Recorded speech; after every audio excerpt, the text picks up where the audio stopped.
तो आज का सबसे पहला क्वेश्चन आपके सामने है, निम्नलिखित राजाओं में से मगध साम्राज्य पर किसका शासन नहीं था।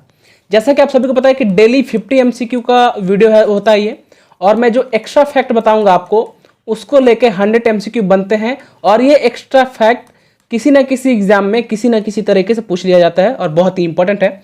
वीडियो को लास्ट तक जरूर देखना। अगर आपको इस वीडियो का PDF चाहिए तो व्हाट्सएप स्टडी ग्रुप ज्वाइन कर सकते हैं, या फिर टेलीग्राम चैनल का लिंक दिया हुआ है डिस्क्रिप्शन, वहां से आप जाके टेलीग्राम चैनल भी लिंक ज्वाइन कर सकते हैं, आपको PDF मिल जाएगा वहां पे।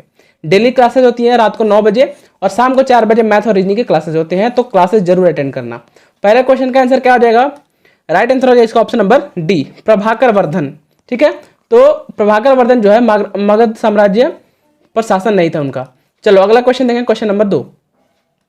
नवपाषाण युग के संबंध में निम्नलिखित कथनों पर विचार करना है आपको। 3 कथन दिया गया है, इनमें से कौन सा कथन सही है ये आपको बताना है।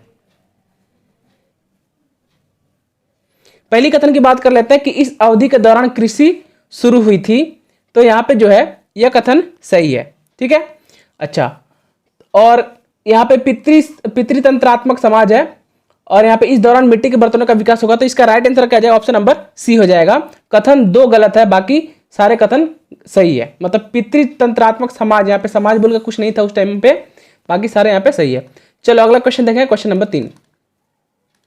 निम्नलिखित में से कौन सा ब्राह्मण ग्रंथ ऋग्वेद से संबंधित है।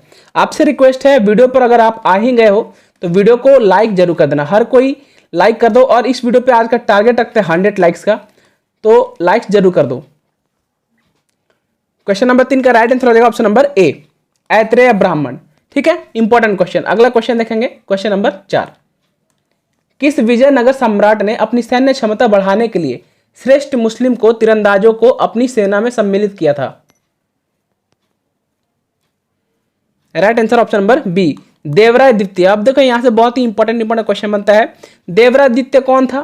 ठीक है, यह एक फारसी यात्री, इसके समय में एक फारसी यात्री आए थे। यहां से क्वेश्चन बनता है, फारसी यात्री यानी भ्रमण करने वाले, उनका नाम था अबू रजक। क्या नाम था, अबू रजक।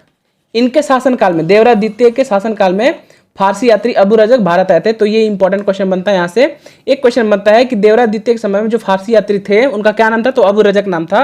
वो कब आए थे, तो सन 1442 ईस्वी में इनके शासनकाल के दौरान आए थे। ठीक है, एक क्वेश्चन ये भी बनता है कि देवराय द्वितीय के दरबारी कौन थे, दरबारी कौन थे, तो इसका राइट आंसर हो जाएगा श्रीनाथ। क्या नाम था, श्रीनाथ। श्रीनाथ जी थे, वो देवराय द्वितीय के दरबारी थे। ये 3 पॉइंट आपको याद रखना है। क्वेश्चन नंबर 5 देखेंगे, निम्नलिखित कथनों पर विचार करना है। 2 कथन दिया गया है, कौन सा सही है आपको बताना है।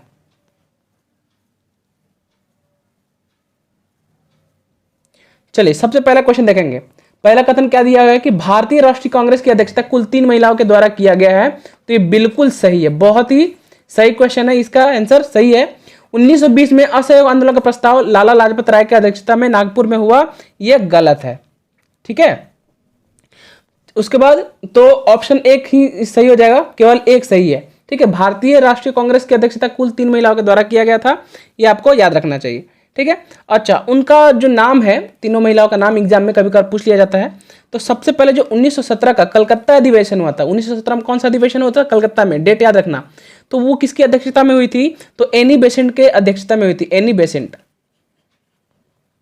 ठीक है, और जो दूसरी महिला थी उन्होंने 1925 का कानपुर अधिवेशन जब हुआ था तो उनमें किसने अध्यक्षता की थी, सरोजिनी नायडू ने, सरोजिनी नायडू ने। ठीक है, अच्छा, जो तीसरा अधिवेशन हुआ था 1933 में कलकत्ता का अधिवेशन, तो उसमें किन्होंने किया था, नेली सेन गुप्ता ने किया था, नेली सेन गुप्ता ने।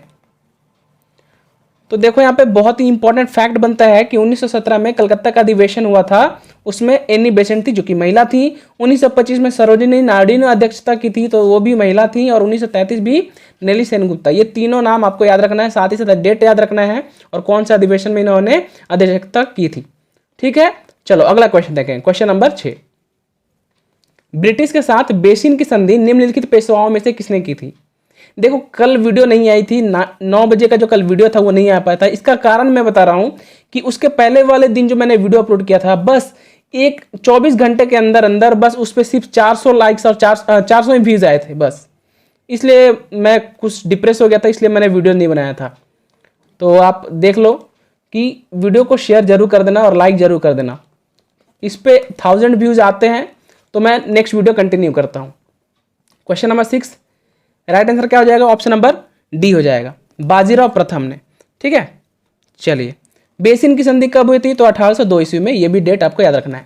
अगला क्वेश्चन, क्वेश्चन नंबर 7, कौन सा यूनेस्को विश्व धरोहर मंदिर का वास्तुशिल्प जमीन पर कोई छाया नहीं छोड़ता? बहुत ही इंपॉर्टेंट क्वेश्चन है और ये यूनेस्को के विश्व धरोहर के रूप में शामिल भी किया गया है। राइट आंसर हो जाएगा ऑप्शन नंबर डी, बृहदेश्वर मंदिर। ठीक है, बहुत इंपॉर्टेंट है। एक क्वेश्चन बनता है कि यूनेस्को द्वारा शामिल किया गया वह मंदिर कहाँ पर है जहाँ पर जिसकी छाया नहीं पड़ती है? तो बृहदेश्वर मंदिर कहाँ पर है, ये क्वेश्चन पूछा जाता है। ये तमिलनाडु में है। ठीक है, तमिलनाडु में। चलिए अगला क्वेश्चन देखें, क्वेश्चन नंबर 8, भारतीय राष्ट्रीय कांग्रेस का लाहौर अधिवेशन 1929 इतिहास में इसलिए बहुत प्रसिद्ध है क्योंकि 3 कथन दिया गया है, आपको बताना है।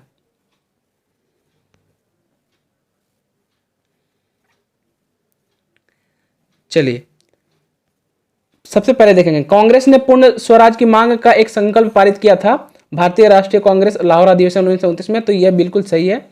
दूसरी बात देख लेते हैं, इस अधिवेशन में उग्रवादियों एवं उदारवादियों के बीच झगड़े का सुलझाया लिया गया, यह गलत है। इस अधिवेशन में 2 राष्ट्रों की मांग के सिद्धांत को अस्वीकार करते हुए एक संकल्प पारित किया गया, उपरोक्त में से कौन सा कथन सही है? तो यह भी गलत है। तो कथन 1 सही है, ऑप्शन नंबर ए हो जाएगा राइट इसका। ठीक है, चलिए एक क्वेश्चन ये बनता है कि भारतीय राष्ट्रीय कांग्रेस का लाहौर अधिवेशन जो 1929 में हुआ था, इसकी अध्यक्षता किसने की थी? तो इसकी अध्यक्षता जवाहरलाल नेहरू ने किया था। तो ये पॉइंट इंपॉर्टेंट है, आप सभी को पता भी होगा, नोट कर लो। चलो अगला क्वेश्चन देखेंगे, क्वेश्चन नंबर 9, इतालवी यात्री निकोलो द कोंटी ने किस विजयनगर सम्राट के शासनकाल में विजयनगर की यात्रा की थी? इंपॉर्टेंट क्वेश्चन है। राइट आंसर हो जाएगा ऑप्शन नंबर ए, देवराय प्रथम के समय इन्होंने यात्रा की थी। ठीक है, चलिए क्वेश्चन नंबर 10, निम्नलिखित कथनों पर विचार करना है। 2 कथन दिया गया, कौन सा सत्य है ये आपको बताना है। दोस्तों अगर वीडियो अगर आपको थोड़ा सा भी हेल्पफुल लगता है, अगर आपको लगता है कि हाँ बहुत ही अच्छा वीडियो है, तो वीडियो को बिना लाइक किए ना जाए, बिना शेयर किए ना जाए, शेयर करें अपने व्हाट्सएप स्टडी ग्रुप पे। राइट आंसर हो जाएगा ऑप्शन नंबर बी, सिर्फ 2 सत्य है। देखो पहला जो दिया हुआ है, कांग्रेस तथा मुस्लिम लीग के बीच लखनऊ समझौता 1918 में हुआ था, तो ये जो है 1918 में नहीं हुआ था, 1916 में हुआ था। ठीक है, और अध्यक्षता किसने किया था? अंबिका मजूमदार ने इसकी अध्यक्षता की थी। ठीक है, अध्यक्षता पूछा जाता है। दूसरी बात जो है, सविनय अवज्ञा आंदोलन आरंभ करने के समय भारत का गवर्नर जनरल लॉर्ड इरविन था, ये कथन सही है। कथन 1 जो है गलत है। ठीक है, चलिए तो सविनय अवज्ञा आंदोलन आरंभ करने के समय भारत का गवर्नर जनरल लॉर्ड इरविन था, तो लॉर्ड इरविन का शासनकाल पूछ लिया जाता है, तो 1926 से लेकर 1931 के बीच। ठीक है, तो इनका शासनकाल था, याद रखना। चलो इंपॉर्टेंट क्वेश्चन यहाँ से एक और बनता है, ध्यान से देखना पूरा। ठीक है, इरविन से जो क्वेश्चन बनता है, लॉर्ड इरविन से, यहाँ पे देखो इंपॉर्टेंट क्वेश्चन बनता है लॉर्ड इरविन से। बहुत ही इंपॉर्टेंट फैक्ट, पहला फैक्ट कि लॉर्ड इरविन के शासनकाल में ही साइमन कमीशन भारत आया था। कब आया था? 1928 में साइमन कमीशन भारत आया था। नोट करते रहना है या फिर आप स्क्रीनशॉट ले सकते हो। इन्हीं के शासनकाल में लाला लाजपत राय की मृत्यु भी हुई थी। लाला लाजपत राय की मृत्यु भी हुई थी किसके शासनकाल में? लॉर्ड इरविन के शासनकाल में। तीसरा पॉइंट कि 1929 का लाहौर अधिवेशन इन्हीं के शासनकाल में हुआ था, अभी मैंने बताया लाहौर अधिवेशन। चौथा पॉइंट देख लो कि प्रथम गोलमेज सम्मेलन भी 1930 में इन्हीं के शासनकाल में हुआ था। ठीक है, और भी इंपॉर्टेंट है कि गांधी इरविन समझौता सन 1931 में इन्हीं के शासनकाल में हुआ था। ठीक है, चलिए तो ये बहुत ही इंपॉर्टेंट है, आपको याद रखना है ये 4-5 फैक्ट। अगर आपको अच्छा लगता है तो वीडियो को लाइक जरूर करना। चलो अगला क्वेश्चन देखेंगे। क्वेश्चन नंबर 11 आपके सामने है, पुस्तक the story of the integration of the Indian states किसने लिखी थी? Right answer option number D, VP Menon ने। इसका पब्लिश कब हुआ था ये डेट पूछ लिया जाता है, तो पब्लिकेशन डेट जो है ये आपको नोट करना है, 1956 में यह पब्लिश किया गया था ये बुक। ठीक है, नाम याद रखना है। चलो अगला क्वेश्चन देखें, क्वेश्चन नंबर 12, किस देश के यात्री मुल्ला बहबानी ने पटना को जैतुल हिंद कहा, यानी भारत का स्वर्ग कहा पटना को? Right answer option number C Iran. Iraq नहीं, ईरान। ईरान के थे मुल्ला बहबानी जिन्होंने जैतुल हिंद कहा। किसे? पटना को। जैतुल हिंद का अर्थ है भारत का स्वर्ग। तो ये क्वेश्चन पूछा जाता है। अगला क्वेश्चन देखेंगे, क्वेश्चन नंबर 13। दिल्ली के हुमायूं का मकबरा किसने बनवाया था? बहुत ही फेमस क्वेश्चन है और बार बार पूछा जाता है क्वेश्चन। हुमायूं का मकबरा किसने बनवाया? सभी को पता होना चाहिए। Right answer option number C Haji Begum ने बनवाया था हुमायूं का मकबरा। ठीक है, अब देख लो हाजी बेगम कौन थी, ये क्वेश्चन भी पूछा जाता है। तो हाजी बेगम जो थी हुमायूं की पहली पत्नी थी। हुमायूं की पहली पत्नी थी हाजी बेगम। ठीक है, इनका नाम पूछा जाता था, एक बार एग्जाम में पूछा गया था कि हाजी बेगम का उपनाम क्या है, और एक उपनाम क्या है? तो इनका नाम है बेगा बेगम। बेगा बेगम, तो ये भी नोट करना है। ठीक है, चलिए। और हुमायूं का मकबरा सभी को पता है कहाँ पर, ये दिल्ली में है। तो ये तो सबको पता होना चाहिए। अगला पॉइंट, क्वेश्चन नंबर 14 है। क्या है क्वेश्चन? निम्नलिखित में से कौन सी प्रथा संगम काल में प्रचलित थी? संगम काल में प्रचलित थी, आपको प्रथा बतानी है, फटाफट आपको आंसर करना है।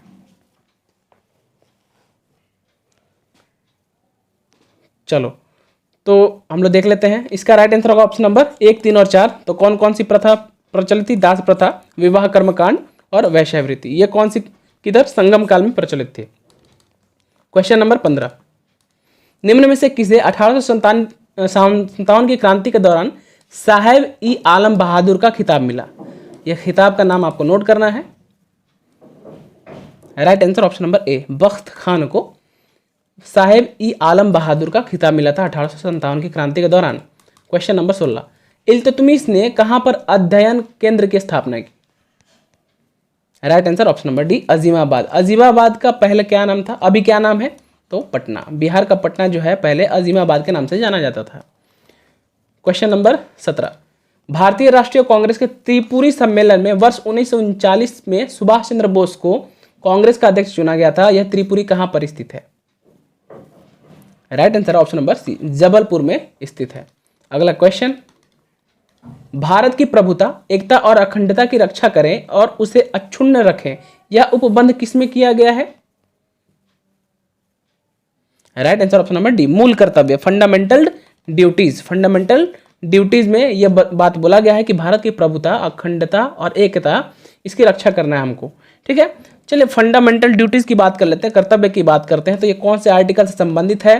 तो बहुत बार बता दिया हूं मैं कि आर्टिकल 51 का क यानी 51 के ए से संबंधित है। भाग पूछ दे तो भाग 4 के क में यह वर्णित किया गया है। ठीक है, बहुत इंपॉर्टेंट क्वेश्चन। एक क्वेश्चन बनता है कि ये जो मूल कर्तव्य का सिद्धांत है, प्रावधान है, वो कौन से देश के संविधान से लिया गया है?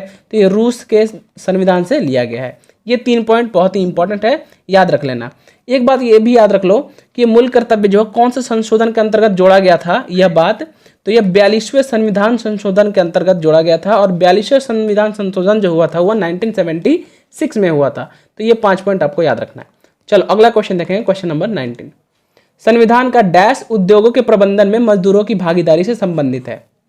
ध्यान रखना 50 MCQ आपको PDF में मिलेंगे, सिर्फ टिक किया हो कि कौन सा आंसर, लेकिन आपको वीडियो में कॉन्सेप्ट भी मिलेगा, एक्स्ट्रा फैक्ट्स भी मिलेंगे, साथ ही साथ जो 50 MCQ करा रहा हूं वो भी मिलेगा। ठीक है, तो वीडियो ज़्यादा जरूरी है, वीडियो जरूर देखना। क्वेश्चन नंबर 19 है, राइट आंसर है ऑप्शन नंबर ए आर्टिकल 43A से प्रबंधन से यह इंपॉर्टेंट है। ठीक है, संशोधन जो है यह 42वें संविधान संशोधन से रिलेटेड है। ठीक है, चलिए, और मैंने बताया 42वें संविधान संशोधन 1976 में हुआ था। अगला क्वेश्चन देखेंगे, क्वेश्चन नंबर, अच्छा यहाँ पे एक एक चीज पॉइंट डिस्कस कर लेते हैं आगे बढ़ने से पहले। आर्टिकल 44 किसको पता है ये किससे रिलेटेड है? कौन बता सकता है? कमेंट करिए, तब तक मैं 48A का बताता हूँ। 48A जो है वो पर्यावरण संरक्षण से संबंधित है। ठीक है, आर्टिकल 40 की बात कर लेते हैं, तो ये ग्राम पंचायत के संगठन से रिलेटेड है। ग्राम पंचायत के संगठन से जो भी मैं आर्टिकल करा रहा हूं, आर्टिकल वाइज क्वेश्चन, उसको आपको नोट कर लेना है। बिल्कुल सही जवाब। आर्टिकल 43 का ए जो है यह संबंधित है आपका किससे? किससे संबंधित है? तो ये जो है अभी मैंने बताया संविधान का डैश यानी आर्टिकल 43A उद्योगों के प्रबंधन में मजदूरों की भागीदारी से संबंधित है। तो आंसर तो यही था। ठीक है, चलो अगला क्वेश्चन देखेंगे, क्वेश्चन नंबर 20। भारत में क्षेत्रीय परिषदों के संबंध में निम्नलिखित में कौन सा कथन सही है, यह बताना आपको। क्षेत्रीय परिषद के बारे में राइट आंसर ऑप्शन नंबर ए, सिर्फ एक सही है। वे वैधानिक निकाय यानी गैर संवैधानिक निकाय है। गैर संवैधानिक निकाय को बोलते हैं वैधानिक निकाय। ठीक है, इंपॉर्टेंट है। चलो अगला क्वेश्चन देखें, क्वेश्चन नंबर 21। लोकसभा आयोग के कार्यों का उल्लेख किस अनुच्छेद के अंतर्गत है? राइट आंसर ऑप्शन नंबर ए, आर्टिकल 320 के अंदर बताया गया है। ठीक है, चलिए लोक सेवा आयोग का गठन, अगर गठन पूछ दे तो आंसर दूसरा होगा। अगर गठन पूछ दे कौन से आर्टिकल में है, तो गठन जो है 315 में है। 315 में, इंपॉर्टेंट है, याद रखना। चलो अगला क्वेश्चन देख लो, क्वेश्चन नंबर 22। संविधान के अनुच्छेद 124 में क्या वर्णन किया गया है? Right answer option number B, सर्वोच्च न्यायालय के गठन का वर्णन किया गया है आर्टिकल कितना में, 124 में। मैंने पिछले वीडियो में भी ये कराया हुआ है। ठीक है, चलो अब एक बात कर लेते हैं कि जो पहला संशोधन हुआ था संविधान के अनुच्छेद में 124 में क्या वर्णन किया गया, तो सर्वोच्च न्यायालय के गठन का वर्णन किया गया है। क्वेश्चन नंबर 23 आपके सामने है, रंजित सब वन एवं बहादुर सब वन क्या है? Right answer option number C, धान की दो नई किस्में हैं जिसका नाम ये रखा गया है। इंपॉर्टेंट क्वेश्चन था। अगला question, question number 24। India vision 2020 का संबंध किससे है? राइट आंसर ऑप्शन नंबर ए, एसपी गुप्ता समिति से है 2020 का संबंध। ठीक है, अगला क्वेश्चन, क्वेश्चन नंबर 25। निम्नलिखित में से कौन सा देश कैस्पियन सागर से सीमा नहीं बनाता है? इंपॉर्टेंट क्वेश्चन है ज्योग्राफी का।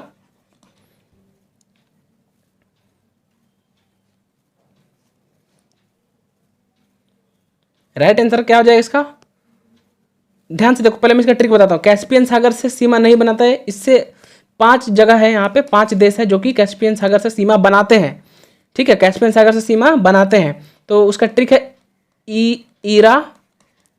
ईरा आज तू रुक। ठीक है, अब देखो ईरा से क्या हो जाएगा, ईरान हो जाएगा। आज से क्या हो जाएगा, आज से क्या हो जाएगा, अजबरजान हो जाएगा, अजबरजान। तू से हो जाएगा तुर्की, मतलब तुर्कमेनिस्तान। और रुक से क्या हो जाएगा, रू से हो जाएगा रूस, और क से हो जाएगा कजाकिस्तान। ठीक है, तो इसमें क्या नहीं आ रहा है, इसमें इराक नहीं आ रहा है, तो ऑप्शन सी हो जाएगा, जो कि इराक जो है कैस्पियन सागर से सीमा नहीं बनाती है। चलो अगला क्वेश्चन देख लो, question number 26। Murlen national park किस राज्य में स्थित है? Right answer option number B, Mizoram में स्थित है Murlen national park. Question number 27। Uri जल विद्युत पावर प्लांट निम्नलिखित में से किस नदी पर बनाया गया है?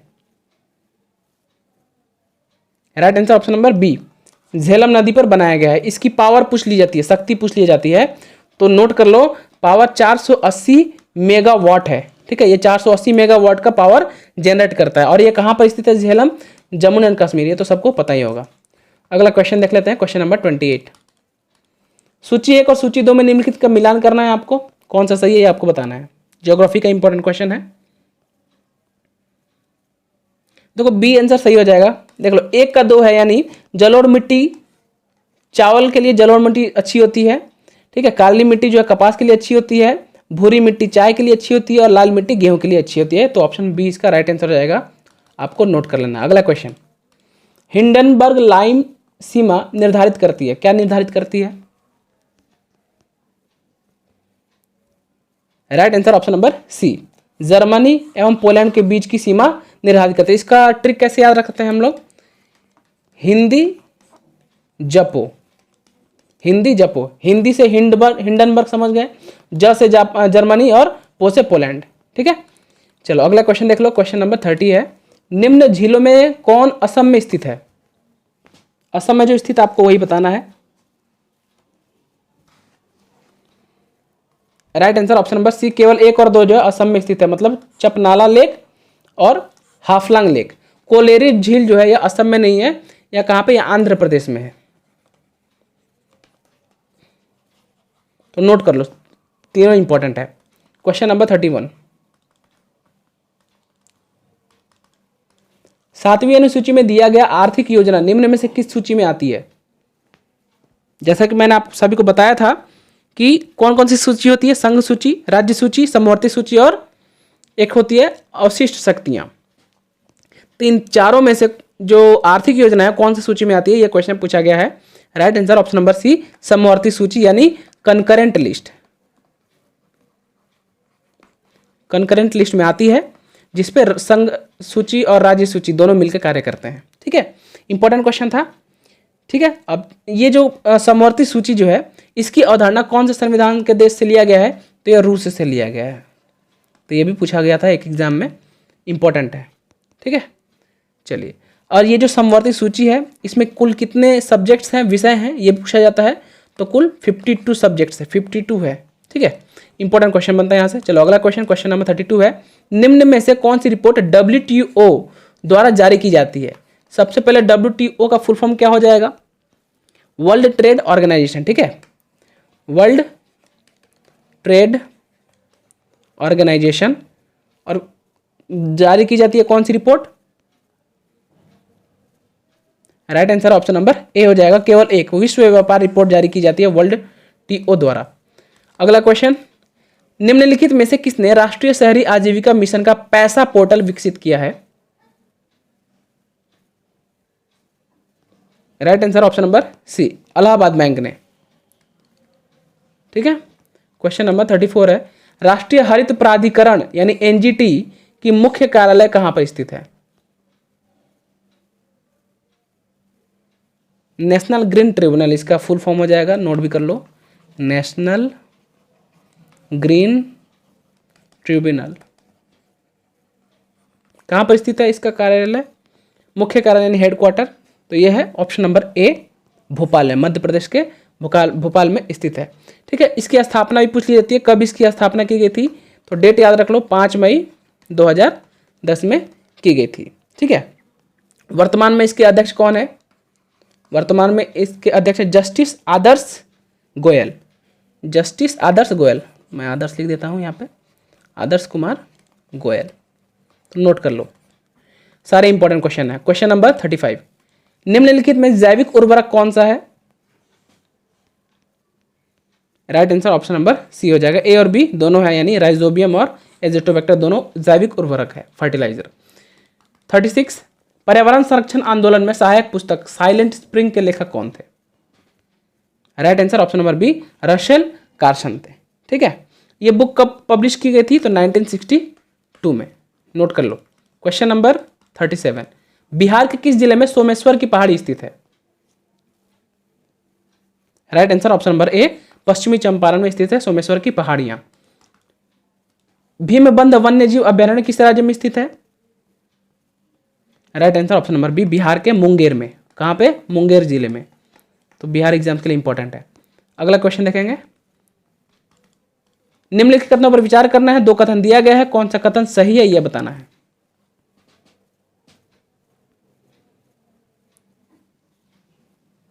चलो एक एक करके देखेंगे। सैडल पीक उत्तरी अंडमान की मुख्य चोटी है या गलत है, या उत्तरी अंडमान नहीं, उत्तरी निकोबार होगा, यहाँ पे क्या होगा, निकोबार होगा, तो यह क्वेश्चन सही हो जाता। तो पहला आंसर क्या है, गलत है। दूसरा, बेरिन द्वीप यानी अंडमान और निकोबार में भारत का एकमात्र सक्रिय ज्वालामुखी है, तो यह कथन सही है। तो right answer option number B, केवल 2 सही है यहाँ पे।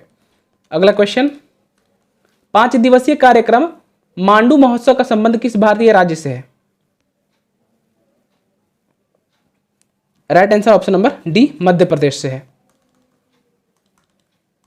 मलेरिया के उपचार में कुनैन का औषध रूप में इस्तेमाल होता है, इसे पौधे के किस हिस्से से प्राप्त किया जाता है, बचपन में पढ़े थे हम लोग। Right answer option number C, छाल से प्राप्त होता है। अगला क्वेश्चन, निम्नलिखित में से कौन एक वायु प्रदूषण से संबंधित नहीं है। Right answer option number C, eutrophication जो है वायु प्रदूषण से संबंधित नहीं है, ये जल प्रदूषक है। क्या है, जल प्रदूषक यानी वाटर पॉल्यूटेंट है। ठीक है, चलिए, अच्छा इसमें क्या होता है, यूट्रोफिकेशन में नाइट्रोजन, ठीक है, और फास्फोरस जब मात्रा अधिक हो जाती है तो यूट्रोफिकेशन कहलाता है वो। चलो अगला क्वेश्चन देखें, क्वेश्चन नंबर 43 है, लाइकेन किसके विशेष संयोजन होते हैं। जब भी लाइकन का वर्ड आए तो यहाँ पे एक ही आंसर होगा। Right answer option number B, शैवाल और कौवक के विशेष संयोजन है। 44, डीपीटी का टीका निम्नलिखित में से किसके सुरक्षा हेतु दिया जाता है? DPT. Right answer option number D, 1, 2 और 3 तीनों के लिए दिया जाता है। डिप्थीरिया, कुकुर खांसी और टिटनेस के लिए दिया जाता है डीपीटी का टीका। ठीक है, चलो क्वेश्चन नंबर 45 है। क्या है क्वेश्चन? विद्युत दर्शी का आविष्कार डैश द्वारा किया जाता है? किया गया था किसके द्वारा? राइट आंसर ऑप्शन नंबर ए, विलियम गिलबर्ट द्वारा विद्युत दर्शी यानी इलेक्ट्रोस्कोप की खोज की गई थी, आविष्कार किया गया था। ठीक है, चलो अगला क्वेश्चन। पक्षियों के पंख क्या होते हैं? Right answer option number D, रूपांतरित अग्र अंग होते हैं पक्षियों के पंख। ये बायोलॉजी से इंपॉर्टेंट क्वेश्चन है, इवोल्यूशन चैप्टर से। क्वेश्चन नंबर 47, साधारण दर्पण की फोकस दूरी डैश होती है? साधारण जो दर्पण होती है उसकी फोकस दूरी, तो एक फॉर्मूला है वो नोट कर लेना। एफ फोर होता है फोकल लेंथ यानी फोकस दूरी, आर से होता है रेडियस ऑफ कर्वेचर और ये हाफ हो जाता है। ठीक है, लेकिन यहाँ पे जो रेडियस और कर्वेचर तो साधारण दर्पण है, ना ये कन्वेक्स है ना ये कॉन्केव है। तो यहाँ पे साधारण दर्पण जो है तो आर का रेडियस मतलब रेडियस ऑफ कर्वेचर क्या होता है? इन्फिनिटी होती है। इन्फिनिटी यानी अनंत, अनंत को 2 से डिवाइड करें तो क्या आएगा? इन्फिनिटी आएगा। तो right answer option number D, infinity यानी अनंत होता है। तो इंपॉर्टेंट है, F equals to R by 2। F है फोकल डिस्टेंस, आर है रेडियस ऑफ कर्वेचर, आपको याद रखना है। अगला क्वेश्चन, क्वेश्चन नंबर 48। सही विकल्प चुनना है, ए और बी दोनों दिया गया, अच्छे से पढ़ना है, आपको बताना है।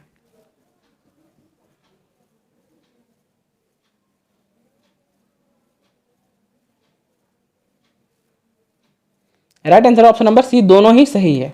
ठीक है, कैसे? यहाँ पे ध्यान से देखेंगे। पहले सबसे पहले देखेंगे आइसोटोप को उसी तत्व के परमाणु के रूप में परिभाषित किया जाता है जिसमें समान परमाणु संख्या लेकिन विभिन्न द्रव्यमान, यानी एटॉमिक नंबर सेम, बहुत बार बता चुका हूं मैं, और मास नंबर डिफरेंट, तो उसको बोलते हैं हम लोग क्या? आइसोटोप। आइसोटोप यानी समस्थानिक। ठीक है, दूसरी बात देख लेते हैं, दूसरा कथन बी, अलग अलग तत्वों के अणुओं पर अलग अलग परमाणु संख्या है जिनके पास समान द्रव्यमान संख्या उन्हें आइसोबार कहा जाता है, यानी मास नंबर सेम और एटॉमिक नंबर डिफरेंट, तो उन्हें हम आइसोबार कहते हैं। क्या कहते हैं? आइसोबार, और इसे हम लोग कहते हैं आइसोटोप। तो दोनों कथन सही है अपने अपनी जगह पे, नोट कर लेना है। अगला क्वेश्चन, क्वेश्चन नंबर 49 है। विकास का सिद्धांत किसके द्वारा प्रतिपादित किया गया है? बायोलॉजी से important question. Right answer option number D, Charles Darwin द्वारा प्रतिपादित किया गया है। ठीक है दोस्तों, वीडियो पसंद आ रहा है तो वीडियो को लाइक किया बगैर ना जाए, 1 सेकंड लगेगा, हाथ बढ़ा के आपको लाइक कर देना है और वीडियो देखने के बाद इस वीडियो को शेयर जरूर कर दें। चलो अगला क्वेश्चन और आज का लास्ट क्वेश्चन है। 2 इलेक्ट्रिक चार्जिंग के बीच कार्य करने वाली फोर्स यानी बल से संबंधित है, किससे संबंधित है? Right answer option number B, Coulomb का नियम कहता है। ठीक है, कूलम्ब का लॉ है। यहाँ पे 2 जो है पॉइंट चार्ज होते हैं उनके बीच जो कार्य करता है उसे बोलते हैं कूलम्ब का नियम। इंपॉर्टेंट क्वेश्चन है। ठीक है, अच्छा, चार्ज का जो ऐसा यूनिट होता है, चार्ज का ऐसा यूनिट वो कूलम्ब होता है, ये आपको पता होना चाहिए, नोट कर लेना है। ठीक है, ओम का नियम क्या कहता है? V equals to I R, यानी V प्रोपोर्शनल टू क्या होता है? I होता है। इंपॉर्टेंट है। चलो अगला क्वेश्चन, अच्छा ये लास्ट क्वेश्चन था। अब हम लोग बात करते हैं आज के क्विज क्वेश्चन की। तो उस क्विज का आंसर आपको नीचे कमेंट करके बताना है, कल उसका आंसर बताया जाएगा और सबसे पहले आपको आंसर करना है। तो आज के क्विज का क्वेश्चन है कि गयासुद्दीन तुगलक ने किस शहर का नाम तुगलकाबाद रखा था? 4 ऑप्शन आपके सामने है, इसका आंसर आपको नीचे फटाफट कमेंट करके बताना है। तो ये था आज का वीडियो। 50 MCQ और एक्स्ट्रा फैक्ट लेके 100 MCQ बनते हैं। वीडियो पसंद आया तो फटाफट लाइक कर देना, जाने से पहले शेयर कर देना।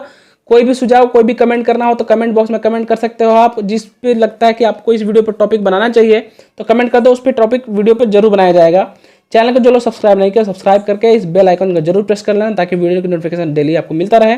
PDF के लिए व्हाट्सएप स्टडी ग्रुप ज्वाइन कर सकते हो या फिर टेलीग्राम चैनल भी ज्वाइन कर सकते हो। टेलीग्राम चैनल ज्वाइन करने का लिंक नीचे डिस्क्रिप्शन में मिल जाएगा। क्लास टाइमिंग नोट कर लो, सुबह शाम को 4 बजे मैथ्स और रीजनिंग क्लासेस होते हैं, रात को 9 बजे GK GS और जनरल का टेस्ट होता है। डेली टेस्ट लगाया करो ताकि आपको पता चले कि आप कितनी तैयारी कर रहे हो। मिलते हैं नेक्स्ट वीडियो में। Thank you for watching this video.